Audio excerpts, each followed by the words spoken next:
Welcome to another vlog.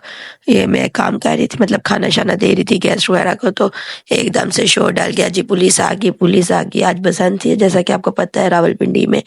तो बसंत मनाने का भी बहुत शौक होता है हम सबको, और फिर पुलिस का डर भी होता है हमें। तो यहाँ पे ये था, गुड़ियाँ डोरे सब कुछ इन लोगों ने छत से फेंक दिया और इस तरह बारी बारी उतरना शुरू हो गए। हमारी छत पे पहले पुलिस बिल्कुल नहीं चढ़ सकती थी, लेकिन अब यह है कि हम लोगों ने ये थोड़ी सी स्टेयर्स वगैरह लगा दी हैं, तो जिसकी वजह से ना पुलिस के चढ़ने का थोड़ा डर होता है। और बाहर का दरवाज़ा बच्चों ने खुला छोड़ दिया था, तो इस वजह से यहाँ पे सब बड़े अपनी ना, वो बस हम कैमरे में ना आ जाए, हम ये ना हो जाए, हम वो ना हो जाए कि हमें पकड़ के ना ले जाए। यार अगर गुड़ियाँ उड़ाते हैं ना तो फिर हौसला भी होना चाहिए, लेकिन लड़कों को बड़े होता है कि नहीं, हम लोग पकड़े ना जाए, हमें कुछ हो ना जाए। यहाँ पे वकार भाई जो है ना, आपस में डिस्कस करते हुए भाई किसने दरवाज़ा खुला छोड़ा। इवन कि हम लोगों को अपने घरों के दरवाजे खोल के तो लड़कों को जो है ना अंदर छुपाना पड़ा कि ये पकड़े ना जाए, हमारे घर मेहमान आए हुए, गेस्ट थे ये सारे, मतलब इतने सारे हम लोग तो नहीं रहते, लेकिन ये सब गेस्ट आए हुए थे। मतलब हर एक का आगे से कोई फ्रेंड, कोई कज़न, कोई कुछ। हमारी छत थोड़ी बड़ी है तो इसलिए सब आ जाते होते हैं। तो यहाँ पे जो है ना, ये देखिए अभी आते जा रहे, आते जा रहे, सब आते जा रहे, मतलब कि और लास्ट वाला जो होगा ना, वो ऐसे दरवाज़ा बंद करके उतरते हैं जैसे कि कोई ना ऊपर था ही नहीं। हम लोग इतने शरीफ बन गए हैं, इतना मज़ा आ रहा था ना मुझे। मैंने खाना छोड़ा, मैंने कहा चलो जी अब मैं देखती हूँ पुलिस कहाँ पे। कहते छत पे। मैं छत पे गई, रे मारना मैं मज़े से गुड्डी उड़ा रहा था, उसने लूट ली थी। मैंने कहा पुलिस कहाँ है, तो पुलिस वाला कहता है मैं। तो यहाँ पे ये पुलिस वाले थे हमारे बिल्कुल सामने छत पे, मतलब कज़न के घर के ऊपर ना। तो इतने वजह से मुझे पुलिस वाला लग नहीं रहा था, क्योंकि सिविल में भी तो एक दो पुलिस वाले, ये फिर सीढ़ियाँ, ये 5वीं मंजिल चढ़ के ऊपर गई है। मतलब लिटरली यार इन लोगों की हिम्मत है, ये लोग कैसे मतलब कवर कर रहे थे कहीं से बचा ले हम लोग ना, कि गुड़िया ना उड़ाई जाए। लेकिन आवाम भी इतनी ढीठ है ना कि बस उन्होंने उड़ानी है तो उड़ानी है। ये कभी इधर बेचारे जा रहे थे, कभी किसी के घर अंदर जा रहे थे, कभी किसी के घर अंदर जा रहे थे। हम लोगों ने तो इतना बड़ा ताला लिया और वो लगा दिया जी, ताकि ये लोग आए ना, और ना बच्चे ऊपर नीचे हो। फिर इन लोगों ने इतने आराम से गुड़ियाँ उड़ाई कि हमें पता है पुलिस नहीं आ सकती। सामने छत पे फिर आ गई थी और मज़े से जो है ना वो इनको कहती रही। और इधर मज़े से पुलिस वाला हमें कहता है कि भाई शेख हाउस कौन सा है, और हम हंसी जाए, हंसी जाए कि ये हमसे ही पूछ रहा है हमारे घर का। और यहाँ पे मतलब बच्चा है या बड़ा है या छोटा है, यार गुड्डी लूटने का इतना चार्म होता है ना सबको, जिसकी कोई याद नहीं। मतलब उसकी खुशी है कि अलग उड़ा रहे हैं ठीक है, लेकिन जो लूट लिया उसकी खुशी बहुत ही होती है। मेरे साथ भी ऐसे ही है, अगर मैं गुड्डी लूट लूँगी ना तो उसका मुझे बहुत ज़्यादा होता है, भाई डोर नज़र आ गया, अब उसको पकड़ना ही है। यहाँ पे सारे जो है वो गुड्डी उड़ा रहे थे, कोई कन्या डाल के दे रहा था, कोई कुछ कर रहा था, और यहाँ पे कोई देख रहा था। मतलब सब अपना एंजॉय कर रहे थे और वाकई बहुत मज़ा आया। लेकिन इस बार पिछली बार ज़्यादा मज़ा आया था मुझे, क्योंकि मानी भी था, इस बार मानी नहीं था। तो यार मुझे बड़ा फील हो रहा था कि मैं गुड्डी नहीं उड़ा पा रही, मैं कुछ नहीं कर पा रही। आपको पता है हस्बैंड हो तो उसकी एक अलग होती है बात, और हस्बैंड ना हो तो एक अलग बात होती है। खैर यहाँ पे बच्चे सारे हम लोगों ने एक छत पे इकट्ठे किए हुए थे, और ताकि वो लड़के आराम से उड़ा जाए। यहाँ पे हम लड़कियाँ वगैरह उड़ाने की कोशिश कर रहे थे और उड़ा भी रही थी। और यहाँ पे नाया के साथ इतना बड़ा गेम हुआ ना कि वो फटी हुई गुड्डी थी, बेचारी गुड्डी उड़ा रही थी और साथ साथ ने उसकी गुड्डी फाड़ दी और वो सख्त गुस्से में आ गए। यहाँ पे ये लोग मतलब एंडिंग टाइम चल रहा था, और बस वो अच्छे अच्छे वो जो थे आर्ट किए हुए काइट्स वो उड़ा रहे थे, तो इन लोगों ने वो शुरू कर दिया। और मैंने कहा चलो, हम लोग सामने छत पे हम वहाँ से ले रहे थे, ये सब उड़ाई जा रहे थे, और मैंने कहा चलो जी अब मैं भी जो है ना टेप शेप चुरा लेती हूँ, और अब मैं भी उड़ाऊंगी, क्योंकि मुझे था मेरे हाथ में कर्ज ना पड़ जाए, क्योंकि इसके बाद इसमें इतनी दर्द होती है ना जब बच्चों को शावर कराओ या घर के काम करो। तो एंडिंग टाइम जा रहा था, मुझे काइट फ्लाई का तो टाइम मिला नहीं, तो फिर ढोल वाले को ले आए थे, ढोल बजाना शुरू कर दिया था। तो लेकिन हम लोग जब दूसरी छत पे पहुंचे ना, तो अपनी छत पे मतलब, तो देखा कि अजान हो रही है, तो हम लोगों ने कहा चलो जी हमें तो थोड़ा सा टाइम मिल गया है।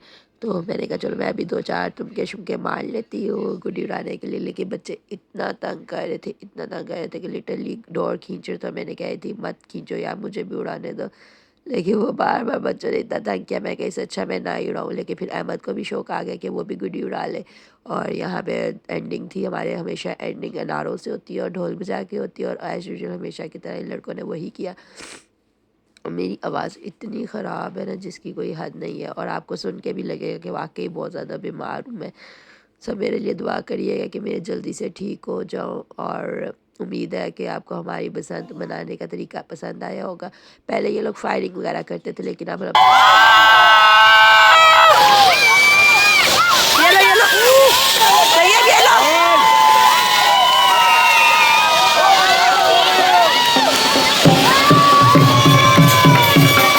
अपने हाथ से जो है ना दूसरों को पकड़ा दे। मैंने कहा नहीं, मैं नहीं पकड़ी, अभी मुझे लग गई तो क्या हो जाएगा, मसला ना बन जाए।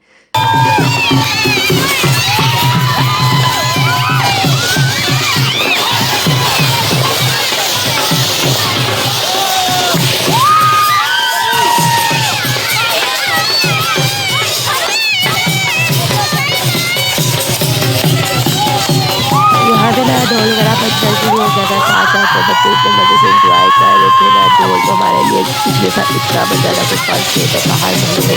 क्योंकि हमारे घर बेबी बॉय आए थे, बेबी गर्ल्स आ रही थी, तो न्यू बॉर्न, तो सब ना ढोल वगैरह बज रहे थे। बच्चों को इतना वो हो गया हुआ ना शादी अटेंड करके, तो ढोल जहाँ पे बजते ना थोड़ा साथ ही हिलना शुलना शुरू कर देते होते हैं। यहाँ पे जो है ना फिर हम लोगों ने कहा चलो अब सारा कुछ साइड सूट पे करो और डांस वगैरह हो जाए एंडिंग पे। तो यहाँ पे जो है ना पहले कोई स्टार्ट ही नहीं कर रहा था, फिर आहिस्ता आहिस्ता सबको जोश आना शुरू हुआ कि नहीं अब मैं भी कर लेता हूँ। शर्म ज़रा जो होती है ना वो ख़त्म होना शुरू हुआ, फिर सबने आहिस्ता आहिस्ता डांस करना शुरू कर दिया। लेकिन अभी भी जो हमारे घर के अपने लड़के थे ना वो डांस नहीं कर रहे थे सही। तो मैंने उनको कहा यार ये काम भी अब हम लोग करेंगे, मतलब भाई तुम लोग करो ये, अब हम छत पे खड़े होकर डांस और ही कर सकते हैं। फिर इन लोगों को थोड़ी शर्म आई और इन लोगों ने डांस करना शुरू कर दिया। यहाँ पर जो है ना रहमान साहब को इकट्ठा कर रहा था, कहता है यार शुरू हो जो डांस करना, अब बस करो। तो इन लोगों को एकदम याद आया जी मामू भी है, मामू को डांस करवाते हैं। फिर इन लोगों ने मामू को दरमियान में रखा और कहा चलो जी शुरू हो जाओ। और यहाँ पे जो है ना बहुत मज़ा आया, एंडिंग पे इतना मज़ा आया जिसकी कोई हद नहीं है। और यहाँ पे लिटरली किसी को पता ही नहीं था उन्होंने दोपहर का खाना खाया या नहीं खाया किसी को भी। और उसके बाद ये लोग नीचे आए ना, इन लोगों ने इतना शर्क, इनको इतनी भूख लगी हुई थी क्योंकि ये लोग गुड़ियाँ उड़ाने जाते ना जब, तो इन लोगों को सब कुछ भूल जाता है कि भाई इन लोगों ने कुछ खाना भी था, पीना भी था या कुछ करना भी था। लड़के तो बिल्कुल ही पागल हो जाते हैं, भाई गुड़ियाँ क्या हो गया। जैसे लड़कियाँ मेकअप के मामले में क्रेज़ी होती है ना, वैसे ये सारे जो है ना बहुत ज़्यादा क्रेज़ी होते हैं इस मामले में। तो यहाँ पे जो है ना बच्चे भी इतना ज़्यादा एंजॉय कर रहे थे। फिर हम लोगों ने कहा चलो अब हम नीचे अपने ना पोर्शन में जाते हैं, वहाँ पे हम लोग थोड़ा सा एंजॉय करते हैं। अभी उन्होंने नीचे उतर के बजाना ही शुरू किया और जो है ना ये बच्चों ने डांस करना शुरू कर दिया। मतलब इतना एंजॉय किया ना बच्चों ने, हमसे ज़्यादा ना बच्चों ने एंजॉय किया जिसकी कोई हद नहीं है। तो यहाँ पे फिर लास्ट में, बिल्कुल लास्ट मोमेंट में इन लोगों ने ये फायरवर्क्स किए। और फायरवर्क्स इतने मज़े के थे जो कि वीडियो में उस तरह से नहीं आ रहे होंगे, क्योंकि जितनी देर में मैं ऊपर कैब लेके जाती थी ना तो वो ख़त्म हो जाते थे, लेकिन ये बहुत मज़े के थे। तो फायरिंग से ज़्यादा अच्छी होती है। और यार मैं कहती हूँ गवर्नमेंट को चाहिए कि एक दिन जो है ना बिल्कुल रिलैक्स कर दे, मतलब बाइक वगैरह बंद कर दे ट्रैवलिंग के लिए, साइकिल पैदल बंद कर दे और जो है ना बसंत खुले तरीके से मना देते। क्या पुलिस की भी दौड़ लगाई होती है इन लोगों ने, कभी अंदर कभी बाहर, कभी उड़ानी तो है अवाम ने, मतलब बसंत अनाउंस हो गई है तो लेके भी आ जाते पेशावर से, उड़ानी भी होती है इन लोगों ने। फिर भी आए हुए बिला वजह जो है ना तंग किया होता है। पुलिस को भी समझ आती है कि भी उड़ानी है इन लोगों ने, रुकना नहीं है, जितना मर्जी कर ले। खैर फिर हम लोगों ने लास्ट में फिर अनार चलाया, ये बिल्कुल एंड मोमेंट था। मैंने कहा चलो आप लोगों के साथ ये भी शेयर कर देते हैं। और ये भी बहुत मज़े से मतलब था, बच्चों ने बहुत एंजॉय किया, हम सब ने बहुत ज़्यादा एंजॉय किया। उम्मीद है आपको आज का वीडियो पसंद आया होगा। लाइक करना, शेयर करना, सब्सक्राइब करना, बेल आइकन दबाना मत भूलिएगा और मेरी आवाज़ को इग्नोर करके एंजॉय कीजिएगा व्लॉग को। उम्मीद और ये अहमद भी कह रहा है भी चैनल सब्सक्राइब करें। आप लोग चैनल सब्सक्राइब ही नहीं करते हैं, करेंगे तो यार फिर हम लोग आगे अच्छी अच्छी वीडियोस लेके आएंगे आप सबके लिए। और यहाँ पे ढोल वाला इतना थक चुका था ना जिसकी कोई हद नहीं है। अल्लाह हाफिज़।